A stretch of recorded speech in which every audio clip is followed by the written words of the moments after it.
면적이 용량이 클 때 설치하는 거라서 일반 건물엔 거의 볼 일이 없습니다. 그리고 가스누설 경보기가 이제 최근에 좀 중요하게 대두되고 있는 부분인데, 뭐 CO 일산화탄소라든지 혹은 가연성 가스라든지 이런 메탄가스 이런 것들이 누설됐을 때 알려주는 설비들인 거죠. 근데 이 설비들도 자탐 설비하고 서로 간의 연동 시스템을 구성하도록 하고 있는 부분들이 일단 주긴 한데, 별도로 수신기가 설치된 경우에는 뭐 단독 개념입니다. 이 단독 경보용 감지기처럼.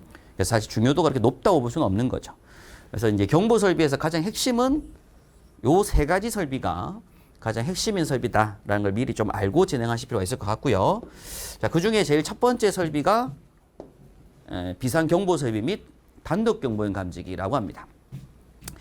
일단 이 비상경보 설비라고 하는 이 단어를 보셨을 때 여러분께서 먼저 좀 아셔야 될 건 뭐냐면, 요거는 수동경보예요. 가장 중요한 개념입니다. 수동경보 설비. 우리가 다음에 공부하실 자동화재 탐지 설비는 자동경보 시스템인데, 이 비상경보 설비라고 하는 건 수동경보라서 사람이 있어야지 동작합니다. 사람이 없을 때는 절대 동작할 수 없는 경보 시스템이라는 걸 먼저 체크하실 필요가 있고요. 화재 사실을 수동으로 알려주는 설비다. 자, 그럼 일단 비상경보 설비에 대해서 한번 공부하실 때 제일 중요한 건, 모든 설비들을 공부하시는 순서는 비상경보 설비를 내가 공부하겠다라고 하게 되면 첫 번째 공부하실 건 반드시 설치 대상입니다. 비상경보 설비의 설치 대상 규모를 보셔야 되는데, 일단 법을 보게 되면 우리 법제처에서 소방시설법 시행령 보시게 되면 연면적 400제곱미터 이상인 것이라고 해요. 그게 이제 비상경보 설비 대상이고, 여기서 제일 중요한 부분이 이 400이 굉장히 중요한 수치인데, 그 이유가 뭐냐면 요게 건축 허가 동의 대상에 들어갑니다. 동의 대상. 그래서 이제 건축물의 허가 동의 대상이라고 해서 건물을 지을 때 보통 건물주들이 400제곱미터가 안 되게 짓는 건물이 많아요. 400제곱미터가 안 되게 되었을 때는 소방서에 허가받지 않고 지을 수 있는 건물이거든요.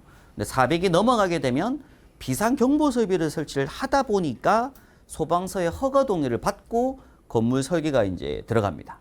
그래서 허가를 받아야, 설계를 받고 허가를 받아야지 건물 공사를 할 수 있는 거죠.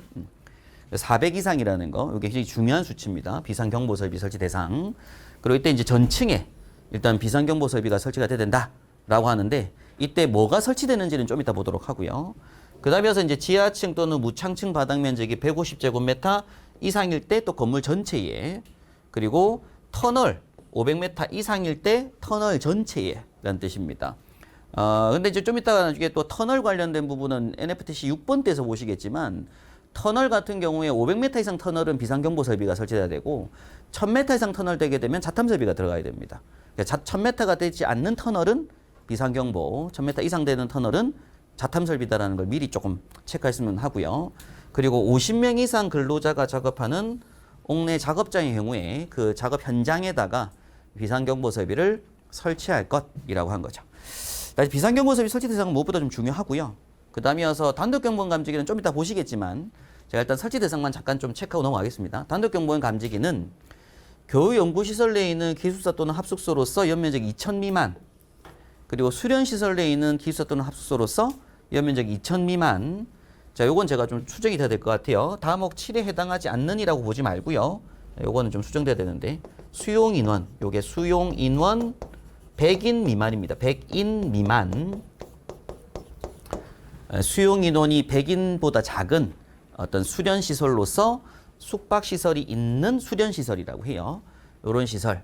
그 다음에 연면적 400제곱미터 미만 유치원, 그리고 공동주택 중 연립주택, 다세주택, 이런 것들은 단독경보용 감지기를 올 때는 연동형으로 서로 간에 연결될 수 있도록 뭐 설치할 것이라고 하는데, 이게 이제 개정된 법률 안에서 또 설치 대상으로 정해진 부분입니다. 근데 사실 설치 대상은 법규 문제에서 시험에 나오는 부분이기 때문에 일단은 먼저 좀 알고는 넘어가실 필요가 있고, 비상경보 설비부터 해서 이제 공부하실 건데, 그 다음